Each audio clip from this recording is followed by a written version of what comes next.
He was approached by two uniformed officers, their footsteps firm, their eyes already decided. The reason a vague complaint about someone acting suspicious? No specifics, just a description that conveniently matched his skin tone. He stayed composed, responded politely, invoked his rights. But the more calm he remained, the more agitated they became. To them, confidence looked like defiance. Intelligence sounded like arrogance. And every word he spoke was twisted into justification for force. Then came the accusations, cruel, unprovoked, laced with bias. They didn't want answers. They wanted submission. In their eyes, he wasn't a man, he was a challenge. And so, without warning, they pounced. Shouts echoed. Onlookers froze. And in the middle of a public space, a man who had spent his life building respect was slammed to the ground like a threat. Cold steel wrapped around his wrists. The world watched, some in horror, others in silence.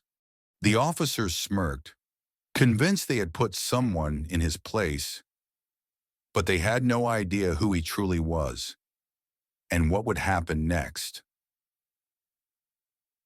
Would turn. The wheels of the Boeing 787 touched down on the runway at JFK Airport just past midnight. Through the oval windows, New York flickered in distant lights, unaware of the quiet force descending into its heart. Doctor. Malcolm Reeves exhaled gently, the kind of breath that only a man who had carried the weight of too many secrets could release. He sat alone in first class, his black suit still neat despite the red-eye flight. A navy tie loosened at the collar. A leather briefcase rested by his side, plain but unmistakably official. No aides, no entourage, just silence and structure, two things he knew how to command. At 56, Malcolm's posture was upright but unassuming. A lifetime in national security had taught him the power of invisibility. His face, sharply carved, carried years of resolve. His eyes, though tired, missed nothing. He had the look of a man who had walked through flames, slowly, deliberately, and come out colder than he went in. The fastened seatbelt sign clicked off. Passengers stood up. Malcolm waited. He wasn't in a hurry. Men like him never were, especially when their titles were best kept quiet.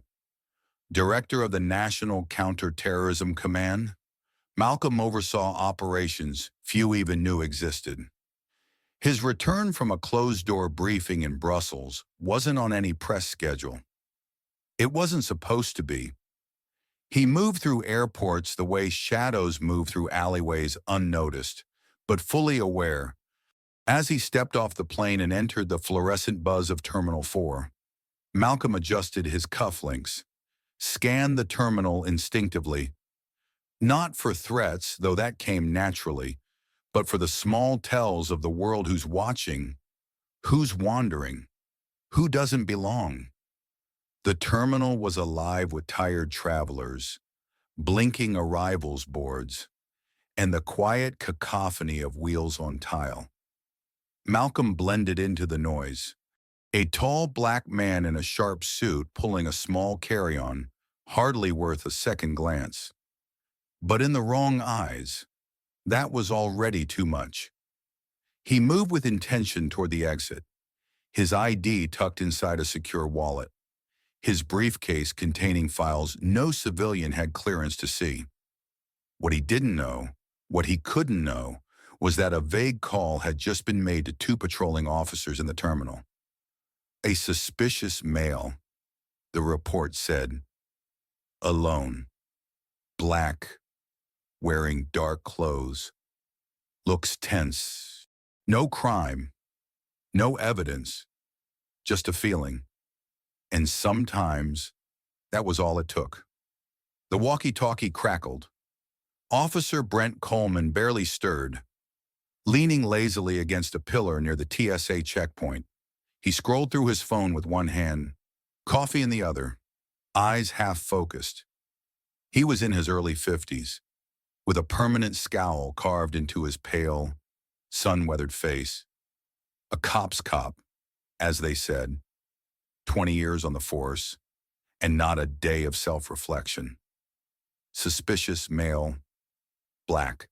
Solo, Terminal 4 arrival. Looks uneasy. That was all the dispatcher said. Brent didn't ask for more. He didn't need more. His eyes lifted slowly, scanning the slow-moving stream of travelers. Then he saw him, tall, clean-cut, suited, pulling a single carry-on.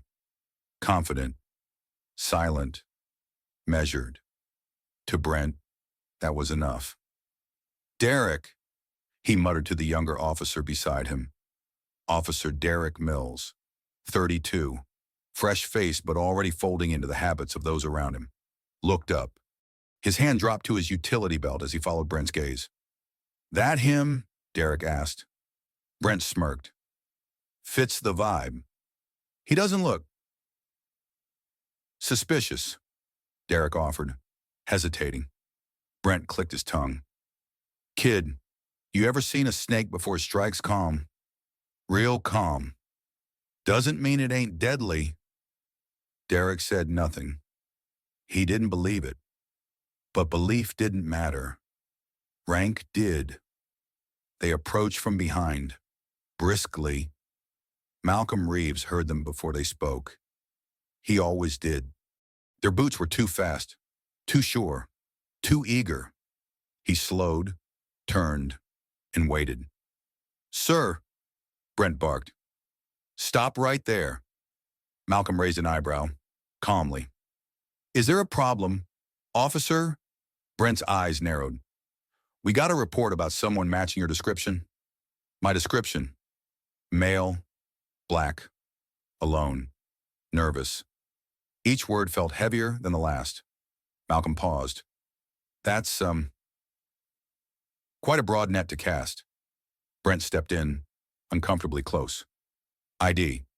Now." Reeves didn't flinch. He could feel it rising, the quiet current of humiliation, familiar and exhausting. He opened his wallet, retrieved a Virginia license, and handed it over with 2 fingers. Brent snatched it, scanned, smirked. "Virginia. Huh, a little far from home. Aren't we? I'm on business." "Yeah." Brent tilted his head. "Kind of business suit and tie at midnight in New York." Mills shifted beside him. He didn't like where this was going, but Brent was steamrolling forward. He always did. "What exactly are you doing here?" Brent asked. Malcolm met his eyes, firm. "Traveling, which isn't a crime." Brent chuckled, darkly. "Maybe not, but attitudes like that, that'll get you a private room." Reeves said nothing.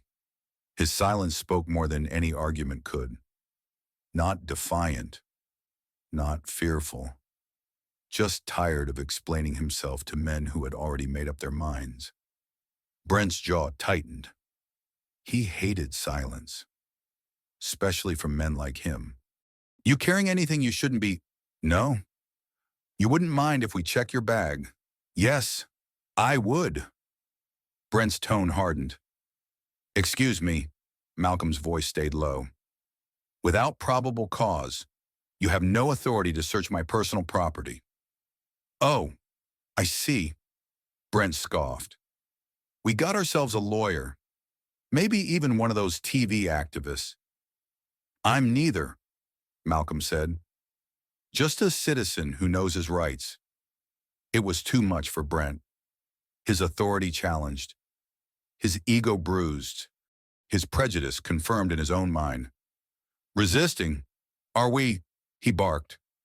"Derek, he's hiding something." Derek shifted uneasily. "Sir, maybe we should—" "Now!" Brent snapped. He lunged forward.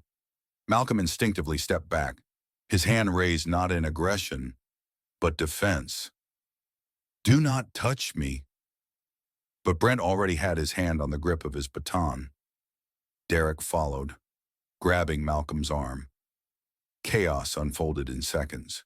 Malcolm, trained from years of operational defense, didn't fight. He redirected, slipped out of the grip, twisted away. To bystanders, it looked like a scuffle.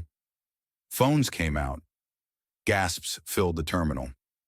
"Stop resisting," Brent yelled. "I'm not resisting," Malcolm replied through clenched teeth. "I'm protecting myself from unlawful contact." None of it mattered. He was shoved, spun, and in seconds handcuffed. The clack of cold metal against his wrists echoed louder than the terminal announcements. Malcolm's knees hit the floor. Brent stood over him, breathing heavily, grinning like a man who had just caught a trophy. "You people," he muttered, "always think you're above the law." Malcolm looked up, eyes steady, calm, calculated. "That's ironic, coming from you." Around them, the terminal buzzed with tension. Travelers stared. Some filmed. Others looked away. Officer Mills shifted again. His grip on Malcolm's shoulder slackened. "Brent," he said quietly, "something's wrong." Brent didn't hear, or maybe he didn't care. He knelt down, face inches from Malcolm's. "Tell me," he sneered, "who do you think you are?"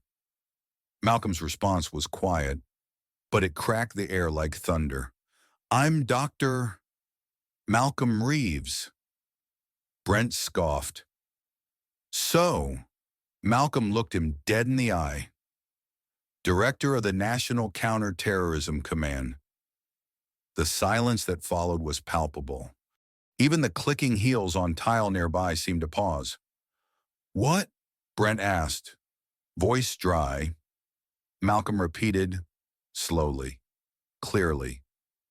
"You just arrested the man who briefs the president every Monday." Derek Mills took a full step back, color draining from his face. The grip on Malcolm's arms vanished. The smirk on Brent's face crumbled. Sweat beaded at his temple. "You..." "What?" People began to murmur. Cameras zoomed in. The balance of power had shifted, not gradually, but violently, like a collapsing wall. Brent stood frozen, clutching the license he'd mocked just minutes ago. His lips moved, but no words came out. Then panic. He dropped to his knee. "Sir Director Reeves, We had no idea." Mills fumbled for the handcuff key, hands trembling, nearly dropping it. He finally unlocked one side, then the other, releasing Malcolm's arms. Malcolm didn't move right away. He stood slowly, straightened his coat, rubbed his wrists. He looked at both men without blinking. Not angry, not triumphant, just disappointed. The echo of the metal cuffs still hung in the air as Dr. Malcolm Reeves stepped back, eyes sweeping slowly across the terminal. The phones were still raised. The murmurs hadn't stopped. And neither had the trembling in Officer Derek Mills' hands. Brent Coleman was now sweating openly. The color had drained from his face, replaced by the ashen pallor of a man whose world was crashing in on itself. Not from violence, but from truth. "Sir," Brent stammered, his voice stripped of all authority. Please, let us explain. We were just doing our job." Malcolm said nothing. He simply adjusted his sleeves where the cuffs had left red, inflamed marks, and looked straight ahead, composed and unreadable. His silence weighed heavier than any outburst could have. Then, from the crowd, a voice cut through the air. "What the hell is going on here?" A woman in uniform strode forward, Captain Laura Chen, supervisor of airport security detail at JFK. Sharp eyes, unflinching posture. She had seen chaos before, but nothing like this. A black man in a torn suit jacket standing rigid. Two officers, white-faced and apologetic, and a crowd that could smell something deeply wrong. She held up her badge. "I'm Captain Chen. Who's in charge here?" Brent opened his mouth, but nothing came. Derek looked to the floor. Malcolm finally spoke. "They are." His voice was quiet but certain. Chen turned to them. "Officers, explain yourselves. Now." Brent tried, but the words were tangled in desperation. He blamed a vague report. He blamed body language. He blamed instinct. But none of it explained the bruises, the cuffs, or the cold condescension people had witnessed just minutes ago. Captain Chen didn't flinch. "Hand over your badges, weapons, and radios. Effective immediately. You are both suspended pending investigation." Neither man resisted. The fall had begun. Word spread fast. Before Reeves had even left the terminal, senior officials at the Department of Justice had been briefed. Within the hour, the FBI had been looped in. By morning, the headlines were circulating. Top federal official wrongfully detained at JFK. Caught on camera, officers detain black intelligence chief. Systemic bias or isolated incident, DOJ opens investigation. Inside the Hoover Building in Washington, D.C. Silence fell across the upper floor as a closed-door meeting began. Reeves stood at the head of the room. The video from Mills' body cam had just finished playing. He said nothing for a moment, just folded his arms, his fingers brushing over the red marks on his wrist. "This isn't just about me," he finally said. "This is about a system that lets men like Coleman define suspicion through the lens of fear and control." His words were steady. His audience, senior DOJ and FBI officials, remained quiet, knowing this was more than a misstep. It was a crack in the dam.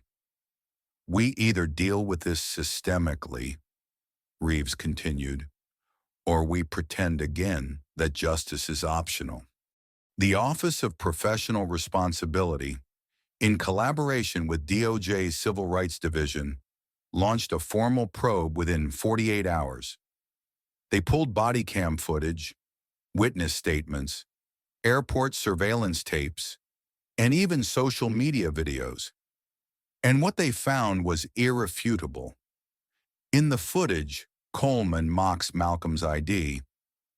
Mills hesitates but obeys. The words, "You people always think you're above the law," cut through like a blade. The panic that followed Malcolm's revelation was all captured. The begging, the trembling, the complete reversal of power. Investigators also examined Officer Coleman's disciplinary record, over a dozen complaints ranging from racially charged traffic stops to use of excessive force to verbal misconduct. Most had been dismissed quietly, lost in the bureaucracy of insufficient evidence and lack of follow-up. As for Officer Mills, while clean on paper, supervisors noted a trend of blind obedience, a man who lacked judgment when it mattered most. But this wasn't just about two officers. The bigger question began to rise. How many vague reports had led to incidents like this, just without someone powerful enough to challenge it? Reeves' incident became the lever, a case too public, too undeniable, too filmed, that forced introspection across departments. A week later, Coleman and Mills were called into the federal court of the Southern District of New York, charged with deprivation of rights under color of law, TU. S. Code 242, unlawful detention, assault.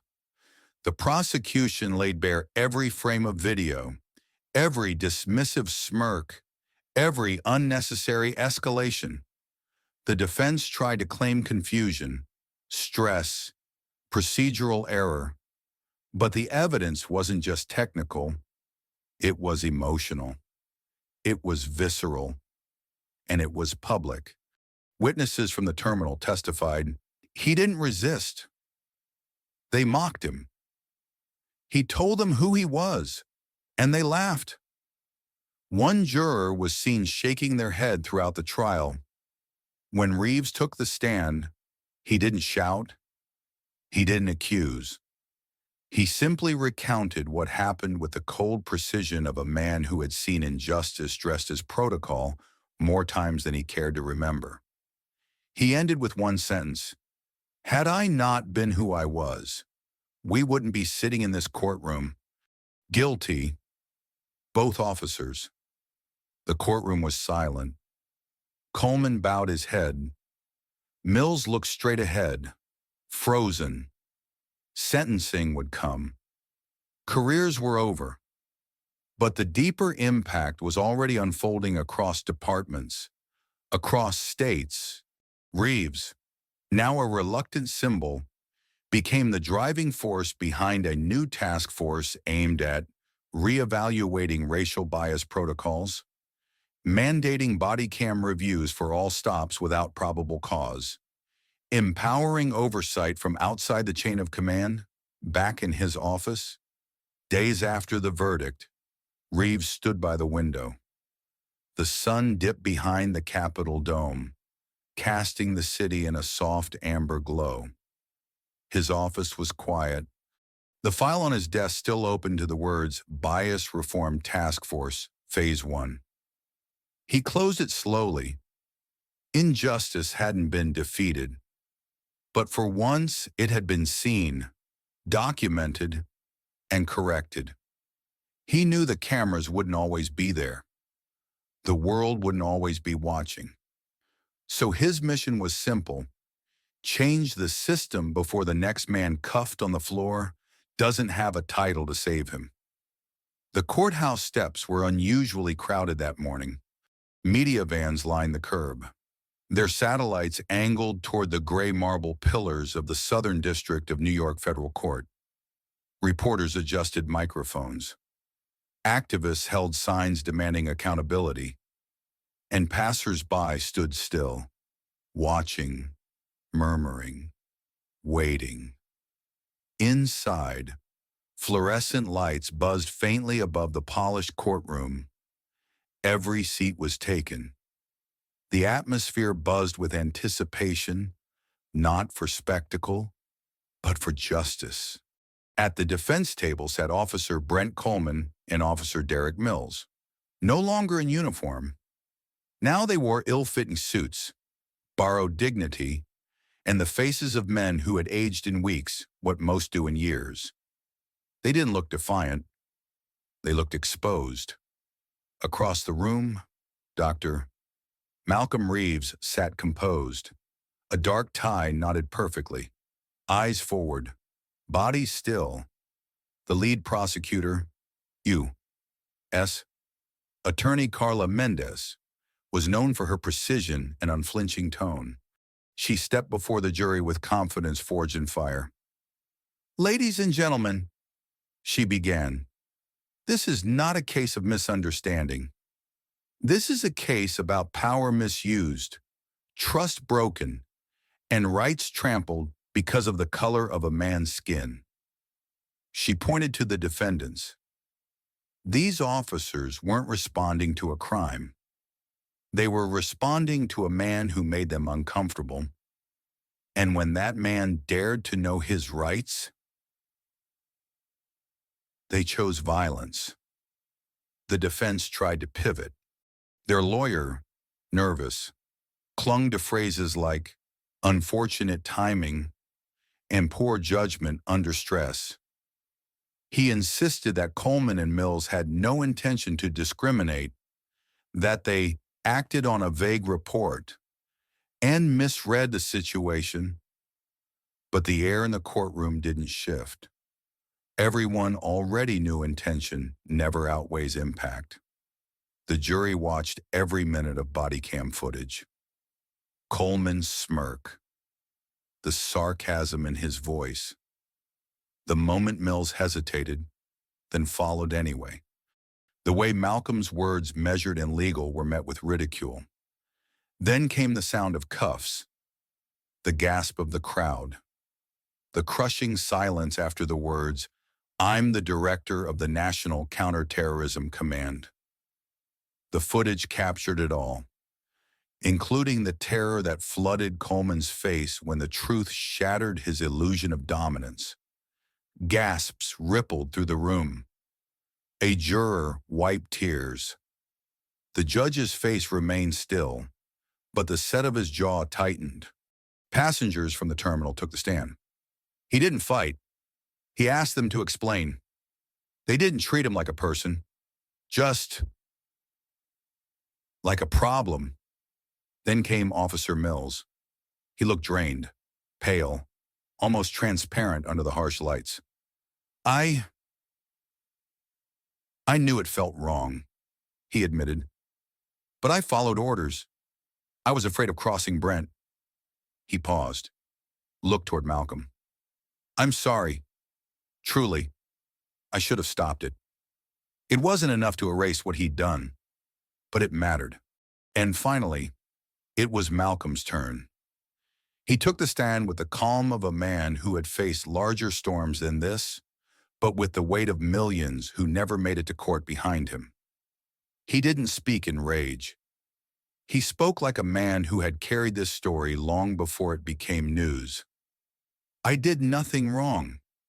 I followed instructions. I complied. I spoke calmly.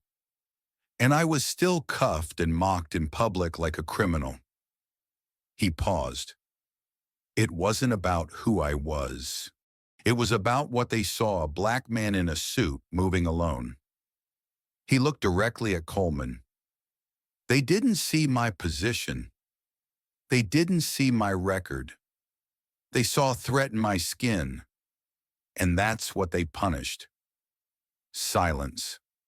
No rebuttal could erase what had already been seen and felt. Carla Mendez returned to the jury with a final truth. This wasn't just about disrespect. It was about dehumanization. These officers didn't hesitate to humiliate a man who served this nation his entire life because his presence challenged their bias. She let the words hang. And if this can happen to the head of national counterterrorism, imagine what happens daily to those with no cameras, no titles, and no one to call. The jury deliberated for only 5 hours. They returned with solemn faces. The forewoman stood, voice steady. On the charge of deprivation of rights under color of law, guilty. On the charge of assault and unlawful detention, guilty. For both defendants. A hush swept the room. Coleman slumped forward, hands trembling. Mills closed his eyes, tears slipping down his cheek, not for himself, but perhaps for what he had allowed to happen. Malcolm sat unmoved, not out of coldness, but because justice, for once, had come wearing the right face. Weeks later, Judge Harmon delivered the sentence, Mr. Coleman and Mr. Mills, you were entrusted with authority to protect. Instead, you used it to degrade and intimidate. That's not poor training. That's moral failure. He paused, then added, let this sentence stand as a reminder the badge is not a shield for bias. It is a mirror of the justice system, and it must reflect the law, not ego. 6 years in federal prison, no parole, no suspension. Real time. The case triggered a nationwide review of use of force policies in airports, racial bias protocols during ID checks, public transparency for officers with repeat complaints. Media dubbed it the Reeves Doctrine, a framework now taught in law enforcement academies on the dangers of assumption and unchecked power. For once, reform didn't feel like a buzzword. That evening, Malcolm Reeves returned to his D.C. office. The lights were low, the noise of the city distant. He sat by the window. No celebration, no pride, just a quiet, persistent thought. It took my title to get here. What happens to the ones without it? The trial was over, but his work, the real work, had only just begun. The courtroom had long emptied. The spotlight faded. Headlines quieted. Social media moved on. But for Dr. Malcolm Reeves, the weight hadn't lifted. If anything, it had grown heavier, less visible, but more permanent. He understood something most never would. Real justice begins after the cameras stop recording. Weeks had passed since the sentencing of officers Brent Coleman and Derek Mills. Justice had been served by the law, but the system that allowed it to happen, that had cultivated it, ignored it, protected it, was still very much alive. And Malcolm couldn't forget the question that haunted him most. What if I hadn't been Director Reeves? What if I had just been another black man flying home from work? Would anyone have cared back in Washington, D.C.? Or inside the towering headquarters of the FBI?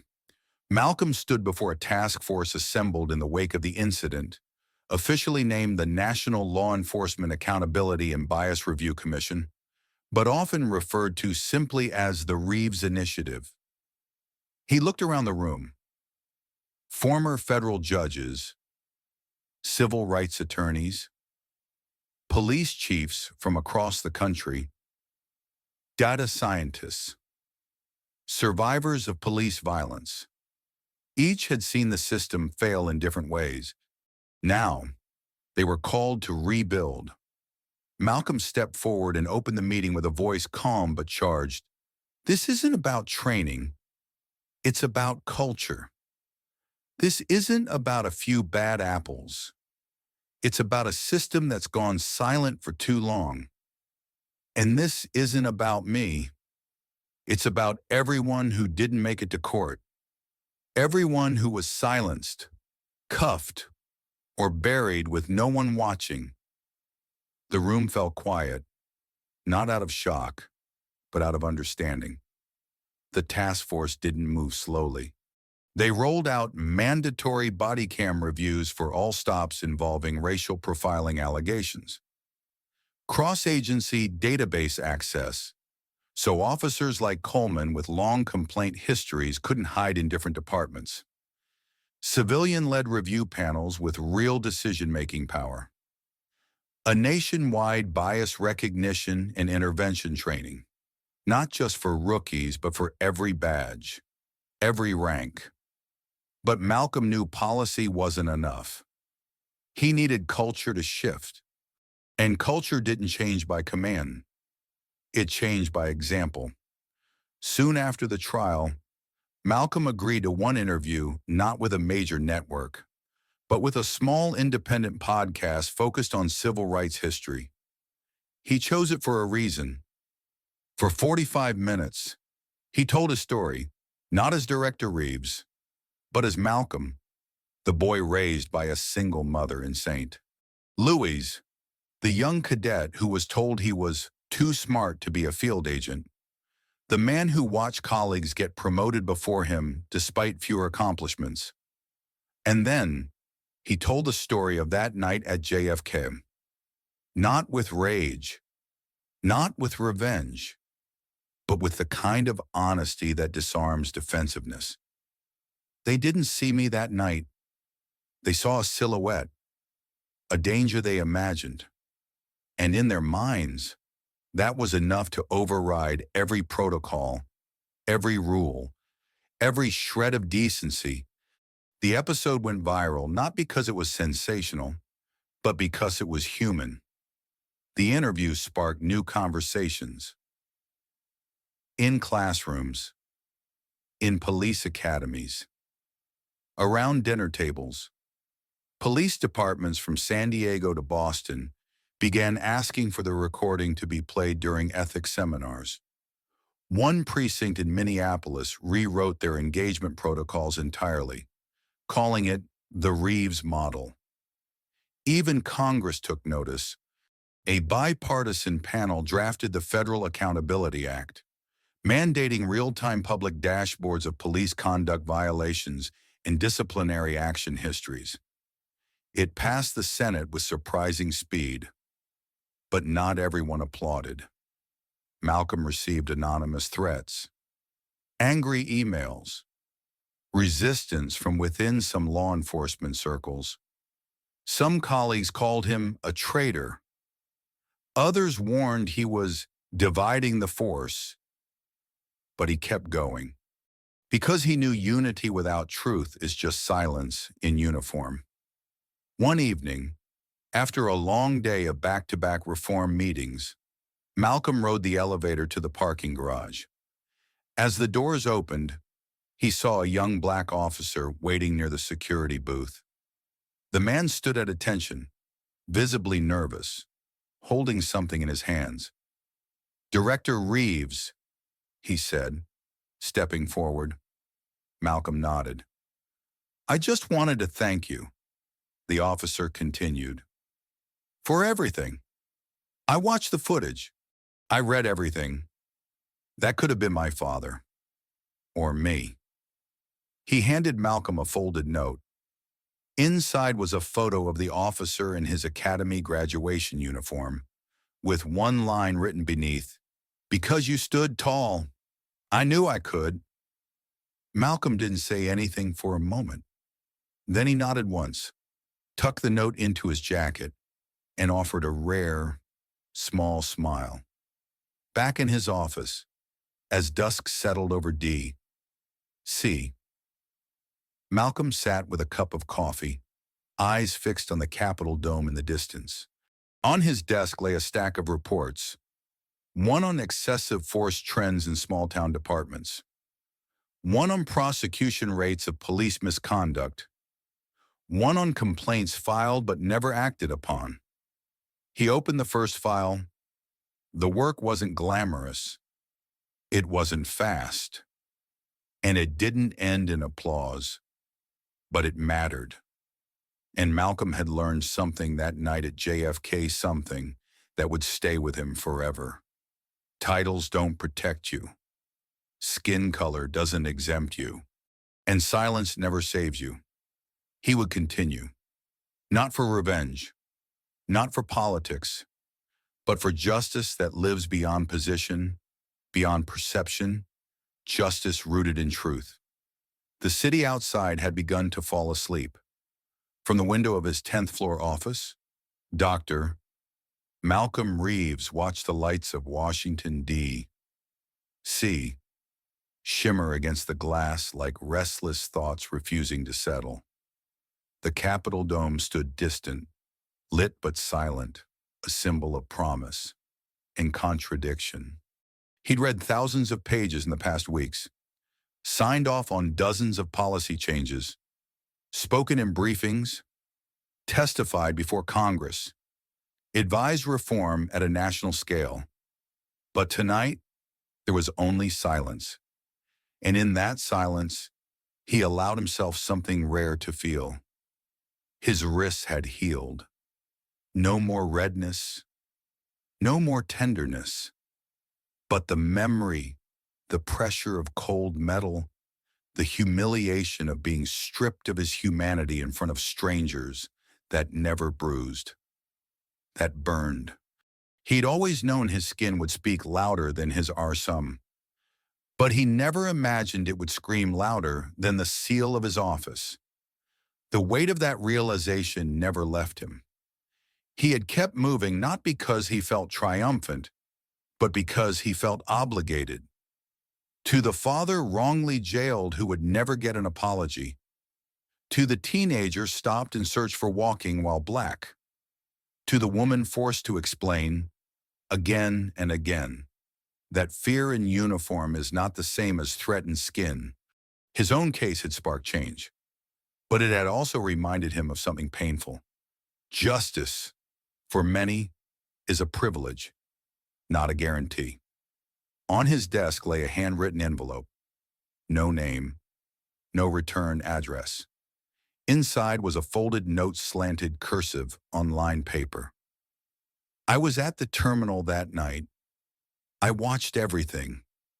I did nothing. I'm sorry. No signature, just a postscript. Please don't stop. Malcolm held the letter for a long time. It didn't bring peace, but it brought clarity. Even silence, when broken, becomes part of change. He thought of his mother, how she used to whisper before each exam, each big moment, "Don't forget who you are when the world tries to tell you otherwise." That night at the airport, they tried, they failed, because even in cuffs, even mocked, even threatened, he remembered. He had stood tall, not for power, but for principle. The desk lamp cast a soft circle of light across files still waiting for review. There would be more to do, more hearings, more resistance, more stories that never made headlines. But Malcolm didn't feel drained. He felt ready, because true change, he'd learned, wasn't in speeches. It was in every quiet decision made when no one is watching. He closed the letter gently. Then he picked up his pen, and he kept writing. 6 months had passed since the trial. The world had moved on, as it always does. But for those who had witnessed the events firsthand or lived through their echoes, it left a permanent imprint. The story of Dr. Malcolm Reeves became more than just a legal case. It became a case study, a national conversation, a curriculum in universities, training programs, and police academies. People didn't just discuss what happened. They questioned why it could still happen, even to a man with power, integrity, and national authority. But Malcolm never asked for the spotlight. His focus was never about retribution. It was always about redirection.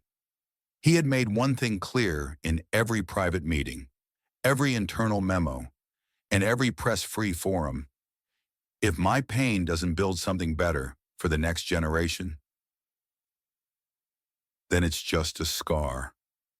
And I didn't survive all this just to carry scars. At Quantico, a new class of federal trainees stood in a lecture hall, silent and attentive.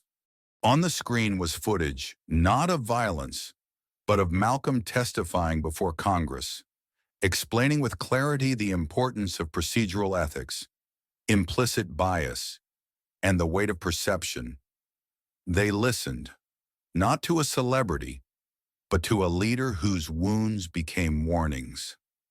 Outside, one trainee, a young black woman named Serena Carter, held her notepad tightly. "He made it possible for me to wear this badge and expect respect, not suspicion," she whispered. That was his legacy. The Reeves Initiative expanded into federal law. Hundreds of departments were now under new review standards. Officers were no longer judged just by arrests, but by de-escalation success. Community boards had real power. Data was made public. No, it wasn't perfect. Resistance remained. Denial still surfaced. But progress, real progress, no longer felt like an illusion. On a quiet Sunday, Malcolm visited the Martin Luther King Jr. Memorial, not for ceremony, just for stillness.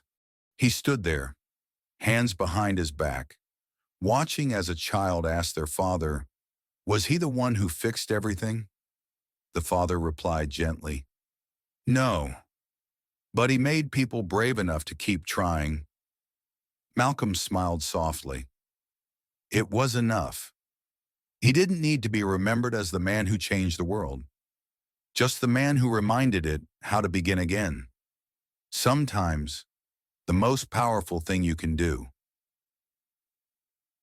is simply show up, not with grand speeches, not with answers, but with presence. Like the teacher who stays after school, even when the students have stopped listening, because one kid in the back still needs someone to believe in him. Like the single mother working two jobs who still makes time to sit at the edge of her daughter's bed, asking, "How was your day?" Like the friend who answers the late-night call, not to fix anything, but just to say, "I'm here." In a world constantly demanding results, we forget that showing up is a result. That consistency is a quiet kind of love. That being present, especially when it's hard, is a form of courage. Life doesn't always need heroes. Sometimes, it just needs someone who doesn't walk away. So if today you feel tired, uncertain, or like you're not doing enough, remember your presence may be the miracle someone else is hoping for. Keep showing up. That's how change begins. Even in silence, even in struggle, even now.